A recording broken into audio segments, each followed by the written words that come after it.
Oh, so this hat on. Leave it on.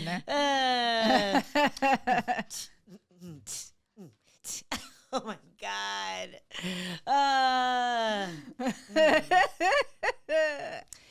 Dude, she was the worst. Oh my God. How did that happen? If you guys didn't see the Olympic breakdancing event that happened a couple days ago, then you're missing out. You need to go watch it. And I mean, I don't know, unless you're living in Iraq, you have, like, how have you not been able to see all of the recreations? And yeah. I can't wait we got to film something after this. It's just, I have too much energy in me. I got to hit the kangaroo. I have to hit a nice standing kangaroo. I want to do the standing walking spin. Oh. That seems something I can do athletically. The Homer Simpson. Yeah. She legit watched The Simpsons. It was like, woohoo, woohoo, woohoo. Yo, she was feeling herself. You know, I wish I could go into fights with the confidence that she went into that breakdancing competition with the Olympic. But it's not even just a breakdancing competition. It's the Olympics. I want to know what criteria she studied and got inspiration from. Well, apparently she studied breakdancing. No, she didn't. She did. She's lying. She studied the cultural impact of breakdancing. She's a PhD in breakdancing. Is that a thing? It's a thing in Australia. Fucking Australia. You guys are so silly. I would love to see what class looks like Monday morning. Heckling. Oh my God. Non-stop. And she knows she has it coming. I hope she comes in with some firebacks. Oh man, yeah. She has to be ready for sure. She has to have thick skin to go in and do that. One would hope. I did a deep dive on what's her name? Raygun. I did a deep dive on Raygun. And the Raygun, yes. Yeah. And I saw a video of her auditioning for the Olympics. I don't know how true this is, but it was on TikTok. It said this is her audition breaking battle. And I'm like, okay, all right. She's actually pretty good. Maybe it was just the nerves that got to her. And then I saw the second girl perform and I was like, oh wait, no, that's Raygun. She's doing the twirls and she's doing her rolling on the floor, and a lot of it looked like jiu-jitsu warm-ups. So I'm like, we could totally nail like Raygun's her whole routine. It looked like child's class. Yeah. Like child's tumbling class. Yes, it does, because that's all like jiu-jitsu for toddlers is. They're just rolling around and having a great time, and so is she.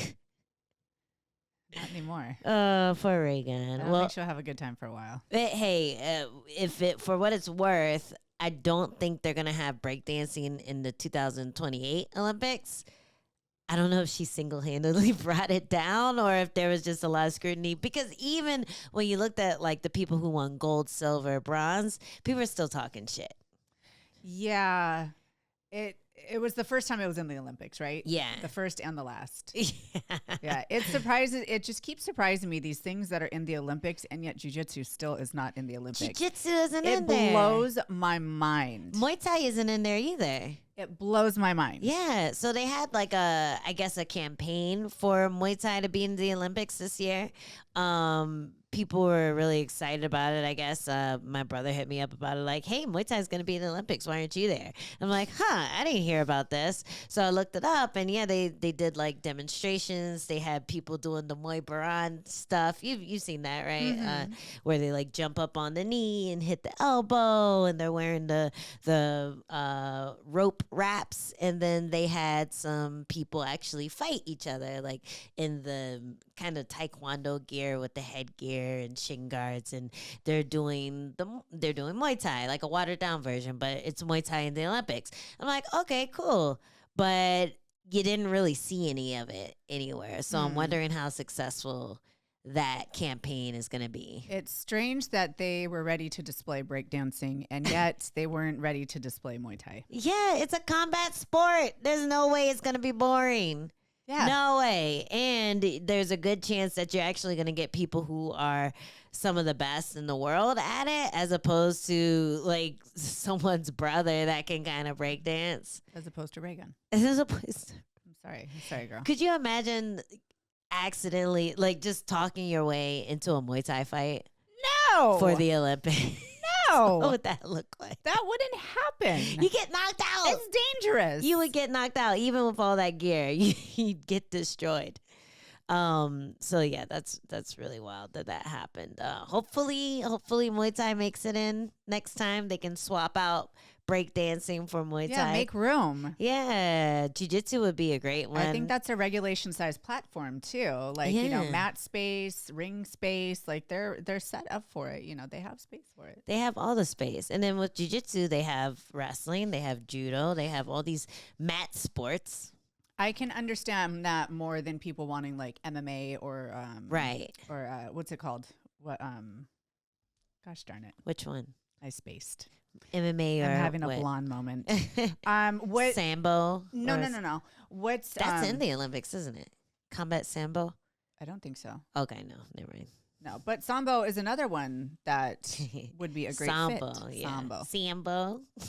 Sambo. I'm like my friend Sambo. It'd be a cute dog name. Oh, how cute. Wouldn't it? How cute. Wouldn't it? Still can't think of what it is. But it's what they what let. kind of sport is it? So it's what they let kids compete in instead of MMA. There's no strikes to the head. I keep wanting to call it Krav Maga, but it's not. Oh, yeah, pancration. Thank you. Yes. Thank you. There was even a push for teamwork.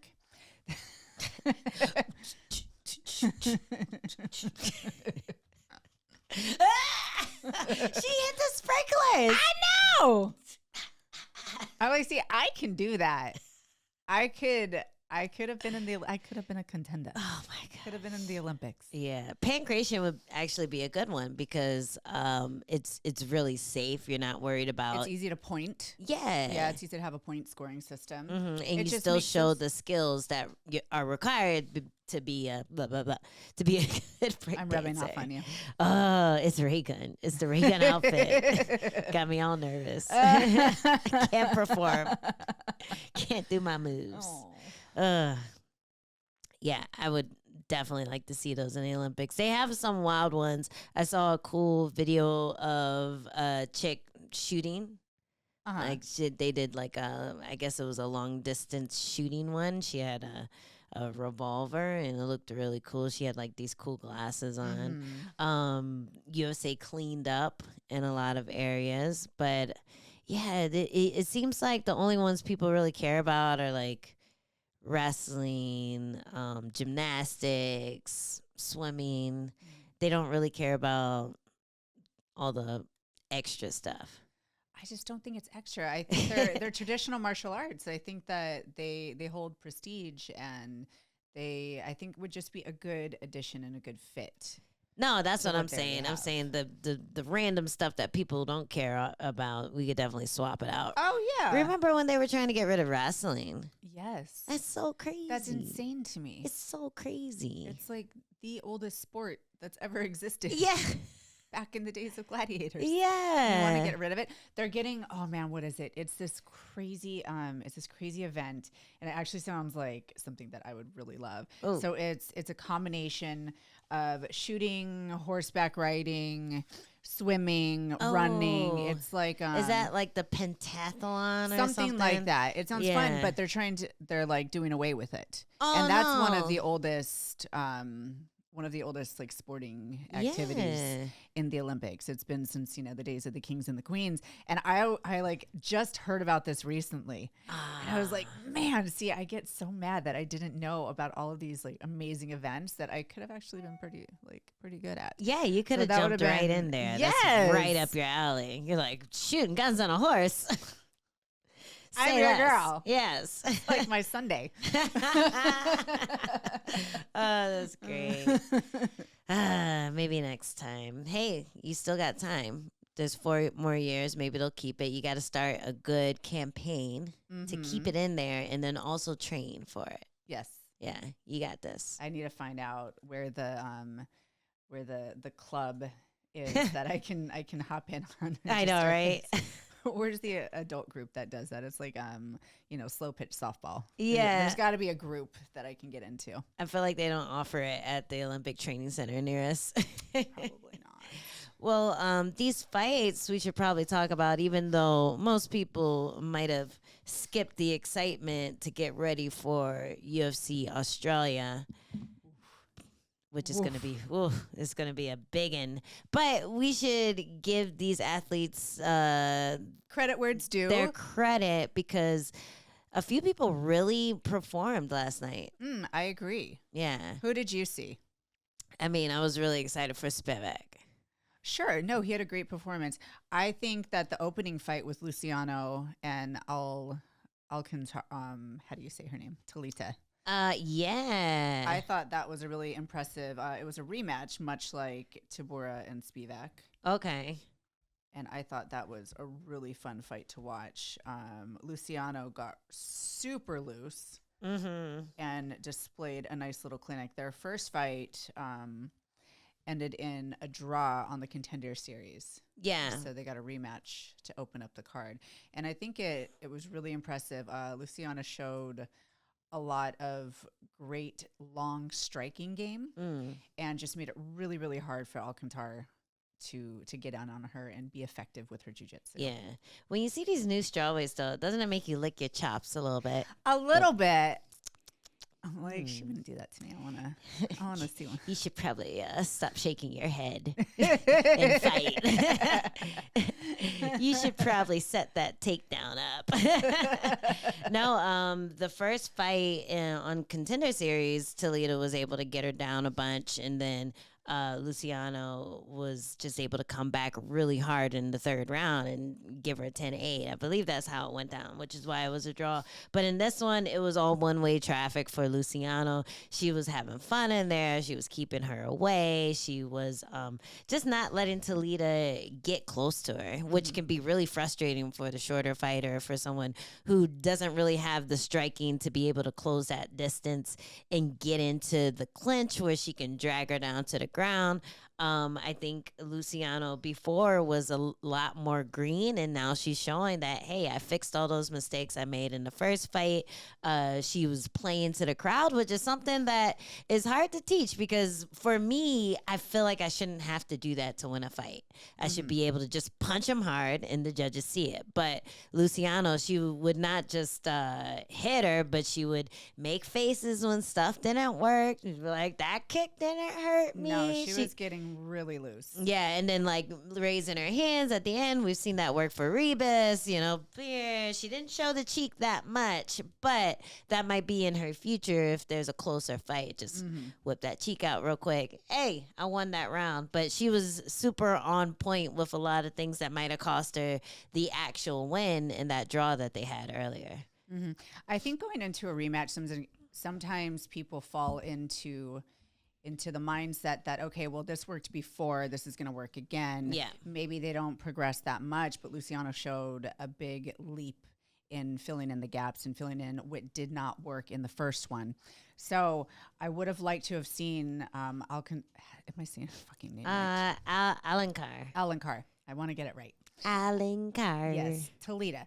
I would have liked to have seen her go to the legs more, or threaten the single leg to the double, because the upper body on somebody that has so much more height and leverage on you, it just gets really tricky. It gets really hard to do, which we saw in this fight. So it would have been prudent for her to start mixing in the legs, although Luciano was really good at getting those hips away quick. Yeah, and to just get comfortable winging those punches and closing the distance, because she would throw like two, and then she'd get Luciano close to the fence, but then she wouldn't throw that third one that would get her on the fence and allow her the ability to duck into the legs without as much fear of getting kicked in the head or kneed in the face. I know that was probably a big thing on her mind, trying to close that distance and get in on her.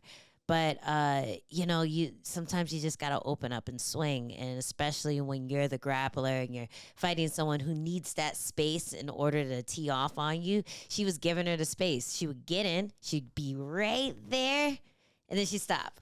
And then Luciano would get away. And shake her head and then throw a jumping switch kick or something that would just scare her off even more from closing that distance. So it's like you ever see that little image, that little meme, the success meme, where it's like you're digging, the guy right underneath there. You. Yeah, he gave up and he's walking home, but he had this much more to dig and you're still digging. Like she just has to keep digging for that closing of space, keep throwing wild and getting in there, and then she'll be able to get to where she was able to get to in the first fight.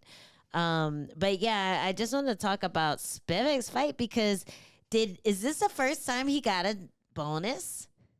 I think so. And he was he seemed to think that like Bisping doesn't like him. He didn't I don't know if he noticed his ranking status.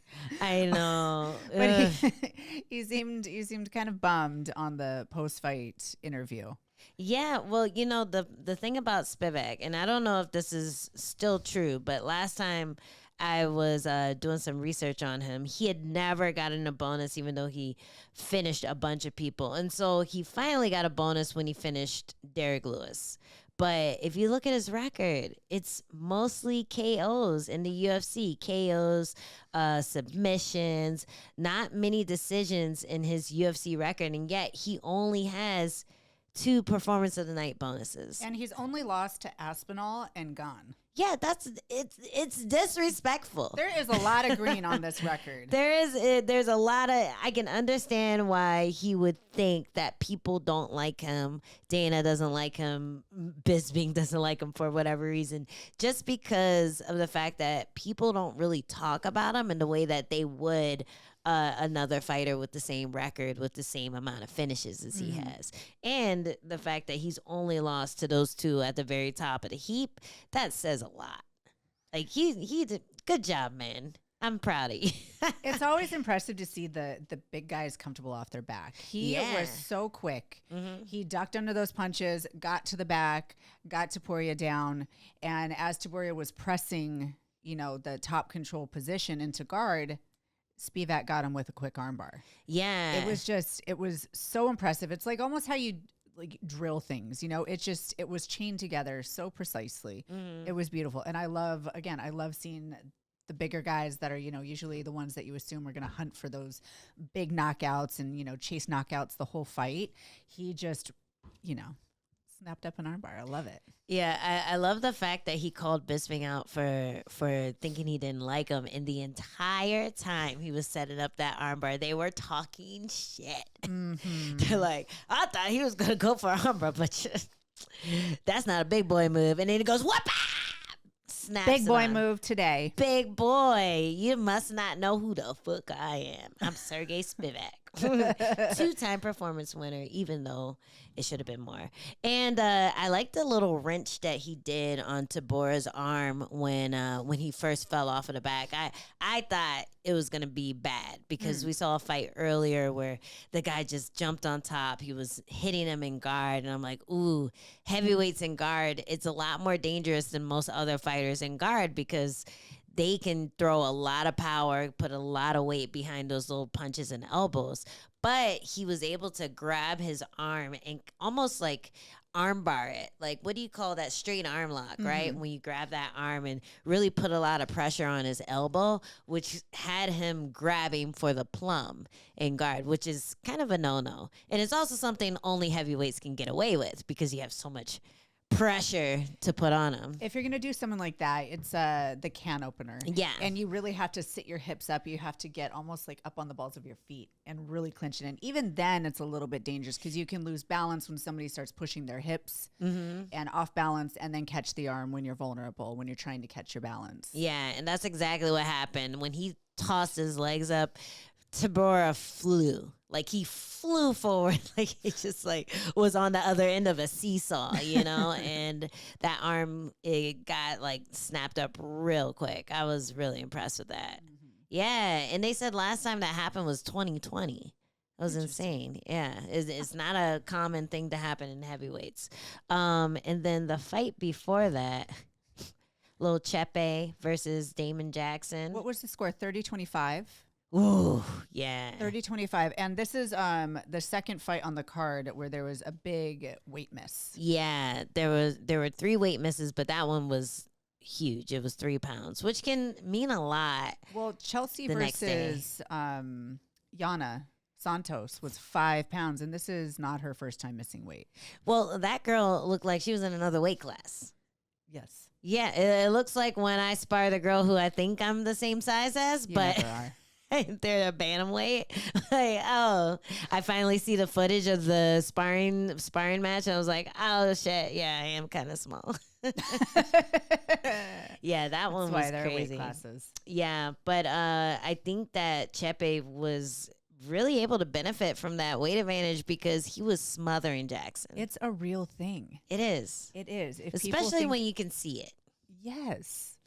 Absolutely, 100% it is. Now, in the case of Chandler versus Santos, it wasn't. But typically, it is. I mean, the stats on it with people that miss weight and win the fight, it's like high 90s. Yeah. It's really a huge, huge statistic. Mm-hmm. So it definitely, I think, played a part in that. Also, you have to give credit where it's due. Chepe really had a great handle with like the body lock control on that long, lanky frame. Mm-hmm. And just kind of had his way with him and landed all the offense. And it was really rare that we saw Jackson be able to mount any kind of offense whatsoever. He was defensive the whole time. It was a rough night in the office for him. It was. He looked like he was getting tossed around in a washing machine. Like, it was really crazy how he'd start to get to something. Chepe would toss him over, but then he'd just latch onto whatever, a finger, a toe, a shin, and just try to climb up again. And then Chepe would toss him again. So the tenacity was definitely there for Jackson. But when it came to not just weight, but skill, he was outmatched in that department. Absolutely. Yeah. And another weight miss that we had was Barlow versus Nikov. This one, it was only 2.5 or 0.25 pounds, and you couldn't really see the weight difference. If anything, not Nikov, what is his name? The Ov guy looked Veretennikov. Yeah, he looked a little bit bigger than Barlow going into that one. He did. That fight, I had a hard time kind of paying attention to be honest. It was a dull. It was a sparring match for me. Yeah. And I remember hearing the commentary desk saying that they didn't know which way it was going to go. It was a really close fight. Mm-hmm. Fortunately for Barlow, his right, I think it was his right hand that he threw a lot really nicely. His straight rights were nice, and then his athleticism just kind of shined through and carried him to the victory from what I saw. Yeah. How about that 30-27 he got, though? Like, what was that about? I don't know. Who was that? Bro, okay. Who was that? You know I know. I know you know. So the person who scored 30-27 for Nikolai Veretennikov. Sorry if I butchered that. But I didn't butcher as much as Jared Fowler. Wow. Butchered. He's on the board.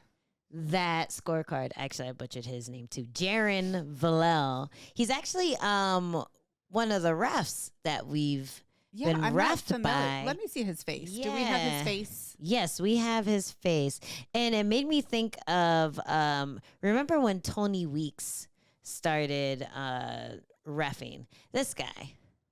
Yes. Yeah. So remember when Tony Weeks started reffing fights or started judging fights, and he's like great boxing ref, great, well, I don't think he's done MMA reffing, but he's a boxing ref, really famous one.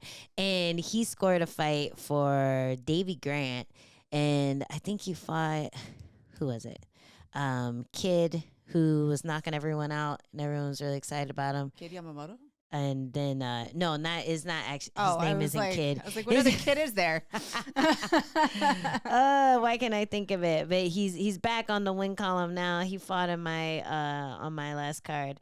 But, Davy Grant was fighting this kid who was on a tear.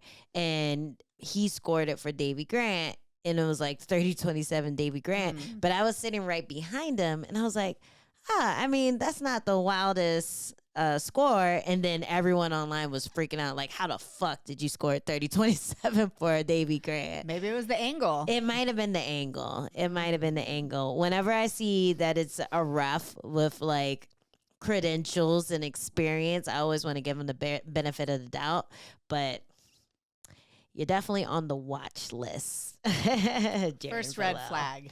Watch list for you. Now I gotta figure out that guy's name. It's like right on the tip of my tongue, and people are gonna be screaming it in the comments. It's so and so. It's so and so. But yeah, again, that was a tough fight to watch, just because it was a little. You could tell that Barlow probably lost a little pep in his step after seeing his previous performances, and then Nikov just didn't really look like he knew what to do with Barlow's offense. Mm-hmm. Yeah, it was like a kind of a stalemate for that one. Adrian Yanez. Oh, yeah. Adrian Yanez. That was the fight I'm talking about. So mad I couldn't think of that all the time. Don't you hate that? It'll be on the tip of your tongue. It happens to me all the time while we're filming. It happens with words. It happens all the time. Yes, I hate it. I glitch out a lot while we film. I just kind of stop and I'm like, what's the fucking word? Well, that's why there's two of us. We can help out. I helped out with the pancreation. You helped out with the... I don't know what I've distracting them while I Googled Adrian Yanez. We're working as a team. One fight I actually missed yesterday. Maybe you could tell me how that went. Was Chris Gutierrez versus Quang Lee. So I really liked this fight. Yeah. Although there was a lot of criticism for Gutierrez in the first couple rounds, but he turned up in the third. So I really liked this fight. I thought Gutierrez showed such amazing footwork, such good utilization of leg kicks, great counters, just movement, everything. It was very little wasted movement, and he made Lee pay whenever he could. The second round was definitely Lee's. He ended up hopping on the back and giving Gutierrez some trouble. But in the third round, it was like he could hear the desk kind of talking about him, saying like, listen, you can't continually like coast. You have to show that aggression. You have to be impressive, because nobody's safe at this point. We've seen it in the last week. All of these people with winning records getting cut. Yeah, nobody crazy. is safe. You have to be impressive, especially with the Contender Series just around the corner. September 7th, they start filming, so they're looking to make space for new incoming talent. And it's just what it is. Yeah. So they were kind of giving him a hard time, but I just thought he was so impressive with everything. He could have used more volume with his hands, which he ended up doing in the third. Okay. If he could fight every round like he did the third, I think they would have given him a lot less criticism. Yeah, and I did get to see part of that fight. I was just running around doing stuff while it was going on, but I always laugh at the ankles of people from that gym. They always have the anklets on, and if you're lucky, you can see when the anklet rides up, they got a ton of tape on those ankles. Those things are wrapped up like their hands are. Why doesn't the commission do a little peekaboo? I mean, it's okay. It's allowed. Some states don't allow it, or some commissions don't allow it. Like I've had foot or ankle injuries or whatever where I need to wear an anklet and I'd have to get it approved. I have to get like the type of anklet approved, but also I have to like get the okay that I can wear tape and anklets on the legs. So it's like, it's a thing that you have to get approved, but Vegas, they don't care. Remember, what was the guy? Dan Kelly. Remember, he would be like knee padded up. Oh, yeah. Shin pads, not shin pads, but anklets, knee pads. He'd have all this stuff on. And sometimes they would give him crap for having like a knee sleeve or having an ankle sleeve because certain commissions don't allow it. So it all depends on where you are. I remember like legitimately needing my ankles because we know my ankles are a bit janky. They get rolled a lot. Of their own. They get rolled a lot. Yes. And I remember the athletic commission told me that I could wrap it around once. I was like, what the bro, what is that going to do? Huh. That is not going to help. You could wrap tape around once? Yeah. Wait, you could do where was this? One wrap. I thought it was Vegas. Yeah. Huh. Yeah. Interesting. So I didn't end up taping them. Yeah. All it would do is help my opponent see that I have an injury. Yeah. But you couldn't have an ankle sleeve on it? I'm like, that's not going to do anything to support it, really. Well, it covers up tape. Yeah, but you could wrap it twice. Yeah. Next time I'll be better at cheating. Hey, next time just get the cut man to do it, and then it's not even your cheat, because the cut man will protect the fighter. Like they'll do it to the brink of where they can do it without getting either caught or yelled at by anyone on the commission. But like the crazy thing is about like athletic commissions is they will say shit they pulled out of their butt and just act like it's the truth. And a lot of times they'll be wrong. So a lot of times you can just call them on it and they're like, oh, and then they won't say anything. Is that really something that you want to do like right before a fight though? It's kind of hard to get into it with the commission. It's more of a cornerman job. Yeah. Yeah. It's more of a cornerman Okay, job. I'm going to sit this one out. I'm going to go over here. You guys work it out. Let me know. Which is why it's also, the more experienced your cornermen are, the more you're able to get away with stuff like that because they know all the ways around just logistics. It's like having a good accountant, like you're not really breaking the law, but you're getting more money back at the end of the year. Towing the line. You might get an audit. You might not. But at least they'll have everything accounted for so you can argue it. Yeah, exactly. At least a professional is doing it and not you on, was it tax.com? TurboTax. TurboTax. I would never. Setting yourself up to get audited. I would never. Yeah, that's the equivalent of yelling at the commission as a fighter. Man, I remember certain commissions, just like even going through my bag, they were right over my like shoulder. I'm like, I'm getting my mouthpiece. Yeah. Like, what are you doing? I'm like, okay. New York commission was like that, right? They were awful. Seriously, the most overbearing, frustrating commission. Because they're new. They're trying to be like, oh, look at us. We do everything by the book. We're the best commission in the world. We just got here. MMA's been legal for like 3 or 4 years, but they want to act like they've been there. Which I appreciate a thorough commission. I really do. I mean, they are, for all intents and purposes, they're there for our safety and to make sure things run smoothly. But sometimes just the way they go about it can be very overwhelming and unnecessary. Well, it's New York.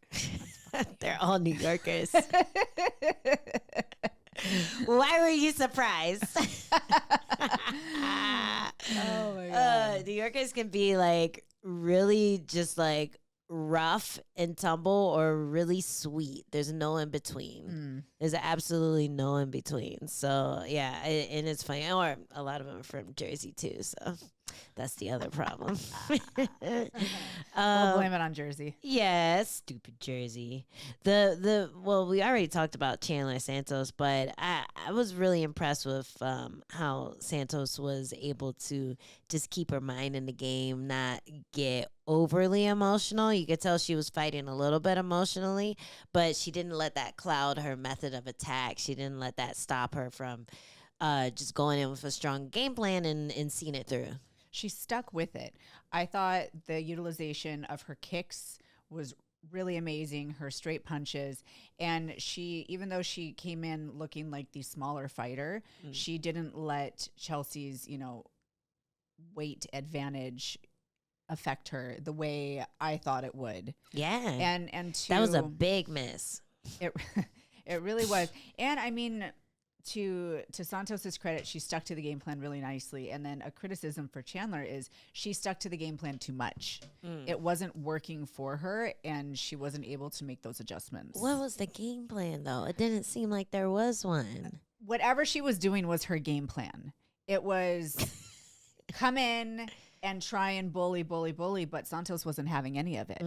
She was able to turn and counter, and it just looked like there were adjustments that Chelsea Chandler could have made that she wasn't, and that could be from inexperience, her corner, like whatever it was. it just wasn't working and she wasn't able to make those adjustments. This hat is too tight. Would you like to take it off? We can pause. It's just that her head is just so big, and the hat's cutting off her circulation. This is more of a Jess size hat. I know, exactly. Oh, no. Finally, I can make a big head joke. Hey, do I have a big crease? It's not that bad. It's hidden. Tiara. It's hidden by your hairline. It's a little headband for me. Oh, that feels so much better. It's like the light, the hat, the routine of the Australian breakdancer playing through my head. It was a lot. You just see her much. dancing in your head. She holds real estate in there from now on. I'm falling apart. It's okay. We're 2 weeks out. We're here. Yes, exactly. We're Nobody's 2 judging weeks you. out. Girl, nobody's judging you. Thank you. We're all here for you. Understanding. We're all supporting you. We will wait patiently for you to come back.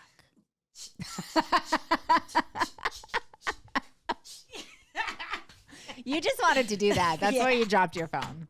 It was a trick. Ladies and gentlemen. I was seducing you. It worked. Oops. Oh, man. No, back to Santos. I was really impressed with her kicks, man. She hasn't really opened up like that in a long time. And that was something the commentators couldn't stop talking about. But I'm like, oh yeah, this is why she was a big deal. Because I totally forgot about the monster she was when she got into the UFC. But she came in and had to fight Cyborg. She had to fight Aldana. She's had to fight some really tough people right out the gate. And so I think that, a little bit of time off, she just became a mother, right? A little bit of time off. Exactly. I'm telling you. Shit. Yo, we got to have some babies. I know. That'll add an extra 10 years to our careers. Exactly. It just brings out this primal viciousness. Gotta feed my cubs. Exactly. Grr. Exactly what it is. Yeah. I swear. Yeah.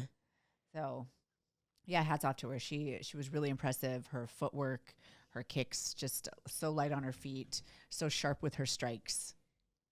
Yeah, and Chandler. I mean, if there was a game plan, maybe part of it was the old Rebus game plan. The cheeks. Show a little cheek.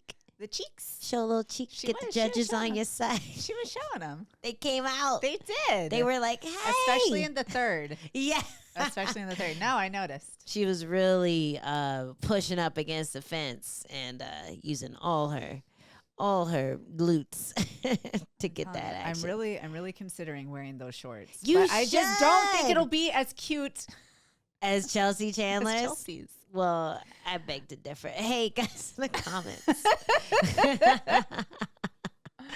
Yo, no, I think that would just up your cred, or not your street cred, but I don't know. Up your fandom. Pre and post weight cut Penne booty is just, it's hit or miss. The bar is low, Jess.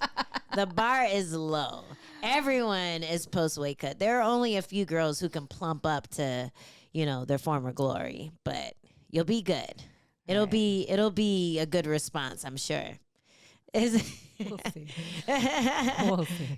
They won't be like, ooh, fish islands. They'll actually be like, ooh, cheeks. Yeah, take her down. We never knew. They're gonna be chanting for the takedown. Let's go. Dump her. Hold her there. Don't sub her. Just hold her there. It'd be great. You'll have the crowd on your side.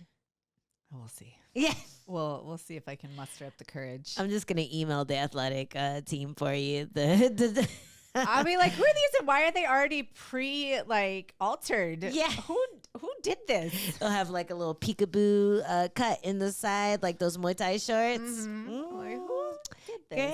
Girl, we are gonna get you some more fans. Another fight that I was like, yo, what is going on? Was the one with what is his name? Kazama versus Grigoriou. That was that. I felt like that should have got fight of the night. I don't know what did, but I'm not sure what did, but that was an interesting one. It's like that's what going into the second round after being down a round, that's what you hope to see from a fighter. right? For Grigoriou was down. He definitely lost the first round. And the way he came out was just so assertive, but it was reckless. Yes. It was reckless aggression. And sometimes it pays off. It paid off to the point where that nice big left dropped Kazama. Mm-hmm. And he started capitalizing, but then he gassed himself out. Mm-hmm. Mm-hmm. He completely gassed himself out. He had no defense or offense after he hit that cardio wall and was susceptible to the triangle. Yeah, it was a huge dump. Like, it looked like he was taking a nap on his desk at school. It looks like me trying to do hill sprints for the first time with you last week. Yeah. Just hit a fucking wall and hit the ground. Hey, but you kept going, though. You did all 5. Once you got inside, you were looking like him. Like, I didn't move for a good hour. Angela had to tend to me. Like, bring you water and snacks. Yes. Yeah. Well, what I was really frustrated with was the illegal knee. That was legal. Yes, and he still got checked on by the doctor. So while I understand that no coincidence that Aljamain Sterling was in his corner. Was he? He was in Grigoriou's corner. No, he wasn't. I didn't notice that. Yes, conspiracy, methinks. Little PTSD, Aljo. Trying to get him that win, huh? No, I love Aljo. But I was so frustrated for Kazama because he did everything right. He lifted him up. The weight was off of his fist when the knee hit him. It's almost like Grigoriou flinched at the last minute because he realized he was about to get hit even though his fist was down. So that might have been it. But it was still legal. When you saw the replay, and the commentators were kind of bumbling over it, like, I guess we're going to have to go to the commission, see what they think, the regulators or whatever they're called. But they watched the replay, and they still allowed the doctor come in, check on him, and reset him in a neutral position. Like, they didn't go back to the clinch, where I think that would have been the most fair thing to do. Mm-hmm. Like, hey, that was a legal blow. Back to that point. Reset to that position. We reset. But no, they checked on him. They gave him a ton of time to recover. The guy's like feeling his jaw like, man, that hurt. It's like, it was legal. It still hurt, though. It should have hurt. To be fair, that looked like it hurt. That was a really good shot. No. It was well placed, well timed. It was legal. But, some of these rules are going to be nullified in November. And from what I heard, that's one of them, along with the 12-6 elbows. Yes. So I can't wait for that to happen. Because I have never once in my life played the game.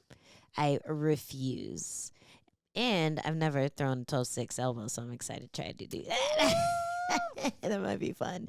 But it made me feel horrible at the beginning of the second round because that could have been a crucial moment where he won the fight. Mm-hmm. And because they didn't reset him properly, because they called it a illegal knee, even though it was a legal knee, he's getting teed off on, ends up on his back. And luckily, he had the jiu-jitsu to finish the fight. Yes. Yeah. But that was a good fight. The back and forth, the drama of it, I felt like that deserved a fight of the night. Hopefully they got some of discretionary, you know? Yeah, it's not Grigoriou's fault. They didn't see that his fist was off the floor. Well, yeah, that's all I have. Oh, wait, no. There's more. There's one more that I'm super excited about. Karol Rosa. Oh, my God. I have such a girl crush on her right now. I can't believe I waited until the end. You saved the best for last. Dude, she demolished Penne, and Penne was tough as hell. To Penne's credit, she did everything she possibly could to stay in that fight. Mm-hmm. And her drive and tenacity was really impressive. It just wasn't enough. Rosa's a beast. Yeah. Right now, she just seems so sharp. She's like the Terminator. She's surging. In her fight with Irene Aldana, it was a close fight. I think it was a pretty clear win for Irene, but the leg kicks there, that's when you first started seeing that they're different than what a lot of the bantamweights are throwing right now. Like, her calf kicks are hurting people right off the bat. And Aldana really had to dig deep in that fight and just say, I don't care about my legs. I'm still going to punch. I'm going to beat her with arm punches. I'm going to win this fight. And it ended up working.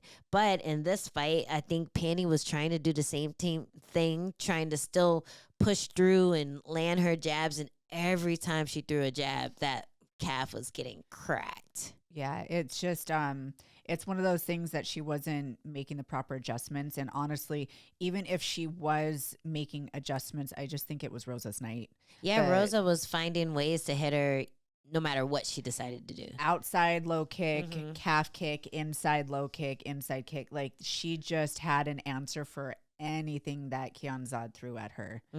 And I think that potentially what could have worked was her, switching stances more just to kind of, draw out some other strikes and counter that way, or maybe tying up. But every time she tried to tie up, Rosa was throwing her. She's just she was so much bigger and stronger and savvy in the clinch. Yeah. She was just like more physical, and she doesn't really seem big, she seems huge. She seems a little soft. I think her bigness is more in technique than in just like actual size. She wasn't looking like hulking to me. She looks kind of like a soft but knows how to throw her weight type of body type. And I was really impressed with those elbows too. She was just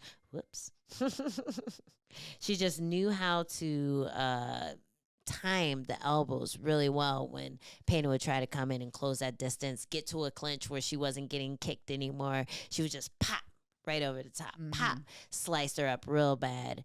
And it just seemed like a horrible night for Penne right off the bat. First kick that she threw, she was limping. Yes, and calves, as we all know, it only takes one. It only takes one. It only takes one, and then everyone after that just hurts even more and more. Yeah. I think when Penne opened up though, when she got a little sloppy, not sloppy, but when she threw a little loopy, like got big, when she'd throw like a 3-2 instead of a 1-1-2, those would land. So I felt like the angle she was coming at might have been part of it, just stepping in deep with that lead leg instead of kind of swinging, trying to get Rosa looking one way and then throwing something down the other. Those punches were landing. But then immediately Rosa would adjust. Anytime something got through, she'd adjust. So yeah, hats off to Rosa. She looked like a contender in that fight, and I thought that was really cool to see. And she had my girl Gioni in her corner, her little girlfriend. So that's always cute too, seeing the UFC couples thriving, being happy together and stuff.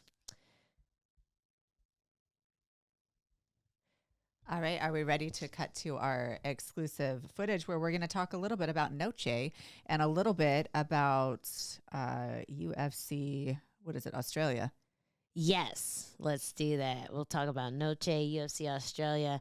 And we had some fan questions too that we can maybe get to. One person asked, would you take a short notice title shot? And how confident would you be that you'd win? And I thought that'd be an interesting one because you actually did that before. She's like, been there, done that. We can talk about that though.